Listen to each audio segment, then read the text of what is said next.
Your 10 toes facing squared up to the rim. Naturally, for me, what feels comfortable is a slight twist to the left. So I'm not perfectly square to the basket.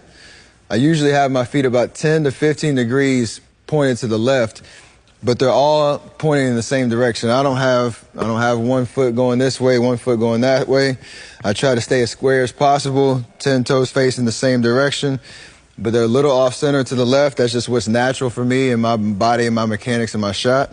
And for you, finding what that balance is something that you need to get out on the floor and just, see what feels comfortable. But the consistent thing across the board with all great shooters is those 10 toes facing in the same direction.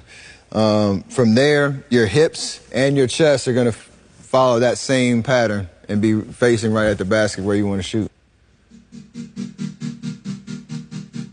All the greatest shooters are great at using their legs as the foundation for their shot. They don't shoot with their arms.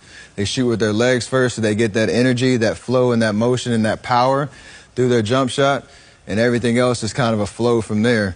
So the best way to get into that position, obviously we talked about 10 toes to the rim, loading our hips, our backside, and getting into this good shooting position, this good, well-balanced athletic position is key.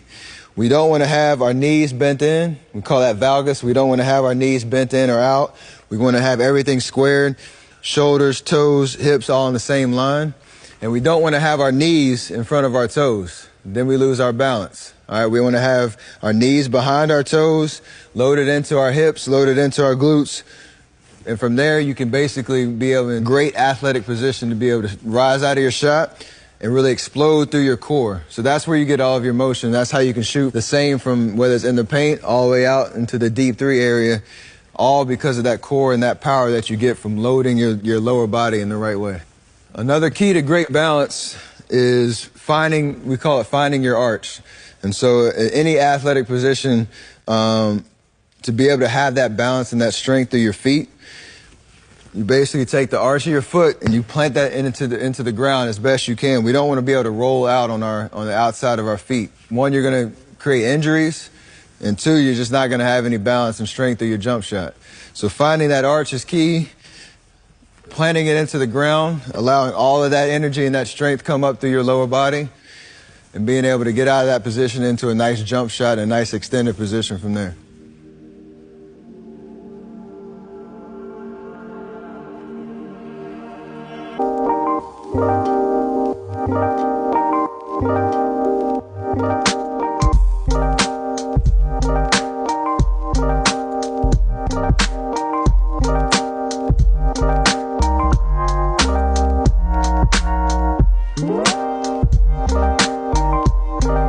Ball positioning in my hand is a huge key to becoming a more consistent shooter and creating that feel and touch that you need to get proper spin on the ball, and also have a great connection from your hand to the ball so that your release can be as high as you want and you still have control over it. So the first part is that you don't want the ball sitting in the palm of your hand.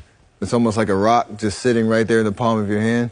What I try to teach is to have a little space in between my palm and the ball, with the ball sitting in the pads of my fingertips. That allows me to get the proper spin on the ball, the proper rotation, and I just have more touch and more control over it.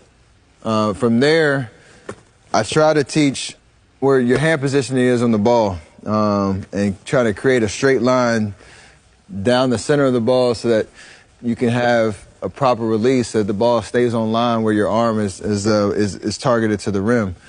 The best way to do that, taking your dominant hand, whatever your shooting hand is, finding the air valve on the basketball and taking your lead finger and putting it right on top of that air valve right here.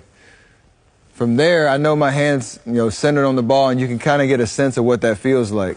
And take a couple practice shots, just staring at the rim, doing form shooting with your finger right on top of that valve. Obviously, in a game, things are going to be happening pretty fast. You're going to catch the ball in all different positionings, but you can always get back to that center position if you train yourself what that feels like.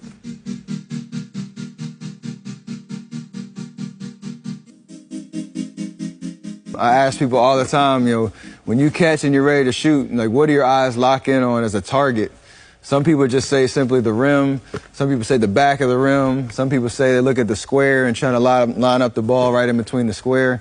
For me, what I feel is most comfortable, when I look at the rim, I look where the rim and the net meet. There are always these little hooks that attach the net to the rim. And for me, there's always 2, sometimes 3 hooks facing me, which are almost the same width as a basketball. And so my goal is to put that basketball right on those hooks, looking at the front of the rim so that I remind myself to have as much arc as I can so that the ball is traveling down as it's coming to the rim instead of having a flat jump shot that's most likely going to hit the back of the rim. I want to look at the front of the rim and just try to put that ball just over the front of the rim with a little bit of touch, a little bit of arc. So in case I'm not perfect in swishing it, I give myself a good opportunity to get a soft bounce on the rim. There's always 2 hooks, sometimes 3, that are always facing you no matter where you are on the court. And that's what I lock in on, whether I'm doing form shooting to get my workout started or during games when everything's moving really fast. That's the one thing and the one piece of target that doesn't change.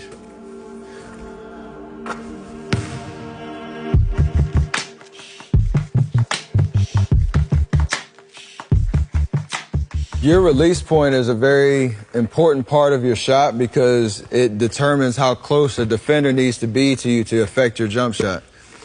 So if I imagine a defender that's right in front of me, if I'm shooting from a release point that's pretty low, he doesn't really have to close out very close to me to affect that jump shot, either to block it or to interrupt my angle or my eyesight to the basket. If I have a higher release point, just bringing the ball up here and be able to shoot from this position, it demands that defender has to be a lot closer to me to be able to contest that shot. And if the defender's closer to me, I know I have him right where I want him because he's not going to block my shot because my release point is high, but it also allows those driving angles to open because the closer he is to me, the harder it is for him to defend those driving angles. Obviously, we talked about having a high release, but you want to finish with your elbow above your eye as best you can. That's going to give you proper arc and give you a nice little entry point into the basket. Instead of having more of a flat release, we want to be able to point it up towards the sky with that elbow high above our eye. We don't want to have it coming across our body. We don't want to have that chicken wing kind of elbow situation out here to the side. We want to have a kind of a perfect line from my hip up through the release point, elbow above my eye. From the side vision, you should be able to still see my eye, so I'm not up here facing away from the basket. I'm in just a natural position with my elbow above my eye. It's just a little bit out, and I have a nice positioning to be able to follow through. At the top of your finish, you got to have that gooseneck kind of a feel with your elbow above your eye, your elbow fully extended, and you can almost have a visual. If you do this follow through right in front of the basket, it's almost like you're putting your fingers right into the basket and putting that gooseneck right into your target. So that's kind of what you want to visualize as you finish with a high follow through and great extension on your jump shot.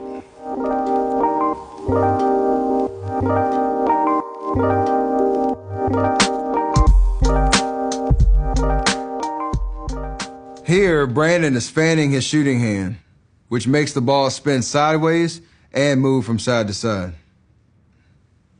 Similar to fanning, thumbing gives you the left to right action and side spin.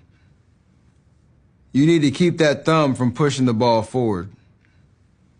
When you release and finish, make sure your elbow isn't too high. We don't want too much arc on the basketball. We want about a 45 to 48 degree arc. Anything higher than that, you start to lose a little bit of control and accuracy. You also don't want to finish with your arms too low, which will create a flat shot. We want to be what we call two-eyed shooters.